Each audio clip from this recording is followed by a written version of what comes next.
Olá, eu sou o Roblitai e nesse vídeo que a gente vai falar sobre 3 pontos importantíssimos, tá? O primeiro deles é sobre os detalhes ali e as novas equipes de Hexatomb. O segundo deles é sobre a quantidade de batalhas que a gente vai ter, que é o que tudo indica, é muito mais do que a gente esperava.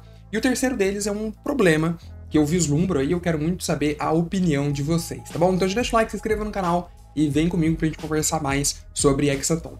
Galera, no cinema, tá, tem um princípio ali, uma lei interna que eles utilizam, né, os roteiristas principalmente, chamado ali princípio de Chekhov, ou lei de Chekhov, né? Chekhov, ele era um cineasta ali e tal, e eles dizem basicamente o seguinte, tá? Que se num ato ali, em alguma cena, você vê uma arma no fundo ali no cenário, em algum momento essa arma vai disparar, tá? Então, o que eles querem dizer com isso? Que tudo que você mostra num determinado momento vai aparecer. Obviamente que easter eggs são possíveis, mas não em tanta quantidade quanto a gente está vendo aqui em Hexatomb. O que eu quero dizer com isso, tá? Duas coisas. A primeira delas é sobre os cartazes aí de desaparecidos, tá? A gente tem várias pessoas aí que estão sendo mencionadas e desaparecendo e etc. Um deles, né, talvez o mais célebre aí, é o próprio Ricardo Rocha, que a gente viu lá em Natal Macabro, né, que a gente acredita que ele tá desaparecido, apesar do Aguiar ter ido com tudo pra cima dele, e que ele era um experimento, né, tem essa ponto importante aí também. Mas ele foi mostrado. E outra coisa, são ali os materiais de divulgação, tá, do Hexatomb, que a gente viu lá atrás, né, antes da temporada começar. Ou seja, o que eu quero dizer com isso? Que todos esses elementos eles foram mostrados não simplesmente por easter egg. Eu acho que em algum momento eles devem vir à tona, revelar algo importante pra gente. Então, eu queria até perguntar a opinião de vocês, né? Qual a possibilidade, o que vocês acham do Ricardo Rocha aqui ser um dos sacrifícios? Tá? Qual que é a possibilidade? De alguma forma ele vai acabar aparecendo, né? Se a gente olha aqui, nenhum deles parece ter a cara do Ricardo Rocha, certo? Nenhum dos que foram ali anunciados e que muito provavelmente serão, né, os sacrifícios das equipes que vão ter que ser protegidos, né? Principalmente esse daqui, que é o símbolo lá da nossa equipe dos Killers aí que a gente tá acompanhando. Mas existe uma possibilidade, tá? Em algum momento isso vai vir à tona, talvez não seja apenas um easter egg.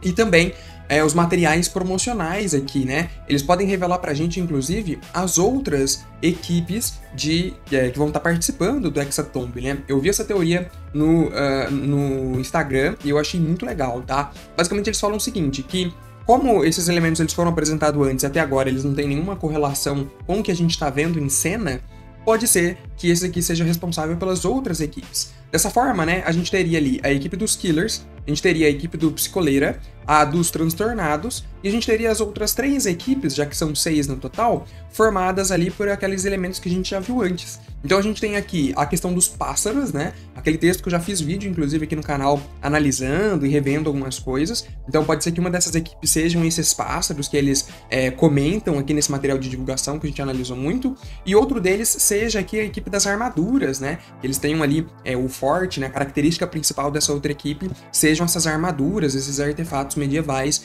que foram anunciados aí no jornal e a gente também fez vídeo de teoria sobre na época. E a terceira e última equipe, eu tava considerando outra hipótese, mas olhando agora, né, a gente teve esse material de divulgação aqui do Jutsu de sangue, né, essa parada maneiríssima ali com o símbolo de sangue, e agora eu tenho, assim, ganho um pouco de força a outra equipe ser essa galera meio que do Jutsu, por conta da thumb aí, né, do vídeo de hoje, né, no caso do sábado, do terceiro episódio de Ordem Paranormal Hexatomb, que é justamente um maluco aí fazendo o Jutsu com o símbolo de sangue, né? Então essa teoria acaba ganhando bastante força aí por conta disso. O que eu acredito, tá? Minha opinião é que o Psicoleira vai ser o último que eles vão enfrentar, que os Killers vão enfrentar, porque foram os mais marcantes aí até agora, né? Foram que apareceram com força. Então provavelmente eles vão ficar por último, e que nesse episódio a gente já vai ter aí o vislumbre dessa equipe, talvez ela será responsável aí por cometer o primeiro sacrifício ou algo do tipo, tá? Se for esse o caso, eu tô bem curioso pra ver esses aqui das armaduras, tá? Eu acho que eu adoro item em RPG, eu acho que esse aqui tem tudo pra ser um item muito legal. Então tem esses 2 pontos aí, né, que a gente leva em consideração os materiais que foram listados. O segundo ponto do vídeo que eu comentei era que a gente vai ter muito mais batalhas do que aparenta. Por que isso, tá? Porque, ao que tudo indica, se esses grupos aqui, né, eles precisam fazer os sacrifícios, um sacrifício por dia, e também manter o seu sacrifício protegido, vai ser um verdadeiro mata-mata, né? Eu já soltei um vídeo sobre isso. Significa que a gente vai ter muitas batalhas aqui contra essas outras equipes. Tudo bem que a gente tem o acordo aí, né, com os transtornados, que garante um pouco mais de sobrevida aos killers, mas ainda assim o combate ele é inevitável. No final do segundo episódio, quando a gente teve ali a revelação, né, do cenário pro qual onde eles foram e tal, a gente, e pelo menos eu, né, e a galera lá no chat na hora que a gente assistiu, nós deduzimos que cada episódio seria referente a um dia, já que são 6 dias. Normalmente as temporadas de Ordem Paranormal elas não costumam ser longas, né? Então tem ali entre, 8 a 12 episódios. Obviamente que Hexatomb pode ser uma exceção, e isso é uma baita temporada aí de vários episódios. Mas a gente presumiu que seria um dia ali por episódio. Isso tem alguns grandes problemas, porque se a gente vai ter tantas batalhas assim entre esses grupos e existe uma possibilidade muito forte, tá, do Cerberus aparecer, porque a própria descrição dele condiz, e assim, galera, se o melhor momento para as criaturas de sangue aparecerem é nessa temporada de sangue. E todas as criaturas de sangue, elas têm muito a ver com a parada de combate, né, de ir pra cima mesmo. O Cerberus, ele encaixa muito com a descrição do local em que o Hexatomb se passa, tá?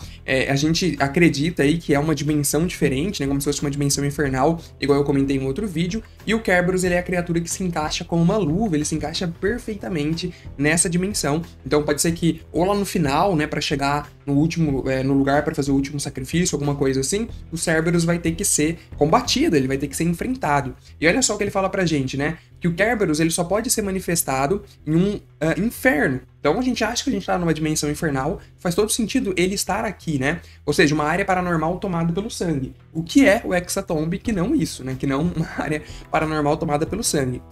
E ele guarda uma importante entrada, protegendo a origem da distorção paranormal dessa região.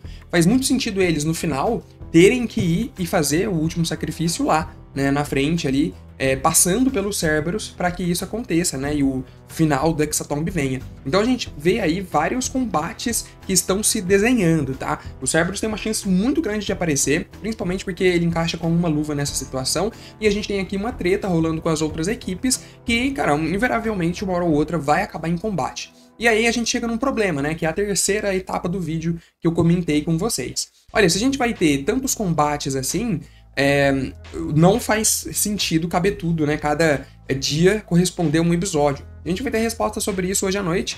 Se no final do episódio passar para o segundo dia, né? As coisas vão fazer mais sentido.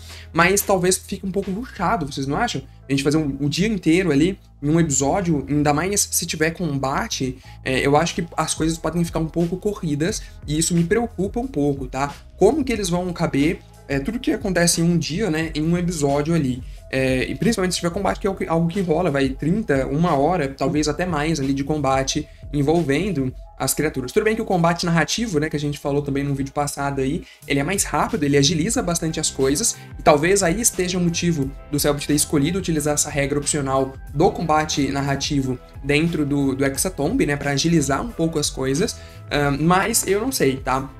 Não sei como que eles vão fazer. Obviamente ninguém falou que vai ser um episódio por dia, mas a gente acredita que sim, pela dinâmica das coisas. Senão, imagina, se tiver 2 episódios por dia, a gente já dobra a quantidade de episódios aí do Hexatomb. Né? Não sei como que isso vai ser resolvido, tá? Eu fico como narrador, né? Se fosse uma mesa que eu estivesse administrando e falassem pra mim, olha, você vai ter que colocar um dia aí dentro do episódio. As coisas ficam um pouco complicadas, porque é imprevisível, né? Os jogadores, eles podem acabar se demorando muito ali numa conversa, em um roleplay, alguma coisa do tipo, ou então a batalha, ela pode demorar mais do que o esperado. Obviamente, os mestres têm maneiras de contornar essas coisas, né? Mas ainda assim fica um pouco rushado, né? A sensação de você interromper os jogadores conversando para dar seguimento na história passa uma impressão meio nesse sentido aí, e isso me preocupa, porque eu não sei agora a quantidade de episódios que Hexatomb vai ter com esse tanto de coisas ali para serem resolvidas. Ainda assim, tô muito empolgado com esse episódio. Lembrando que eu não vou ver hoje, né? Eu sempre deixo para assistir o episódio com vocês na terça-feira. Então, terça-feira à tarde, a gente tá aí para assistir o segundo episódio de Hexatomb. Prestem atenção nos detalhes, que muito provavelmente esses detalhes vão vir à tona em algum momento, tá? A gente se vê na terça-feira. Deixa o like, se inscreva no canal. Um abraço, tchau, até a próxima.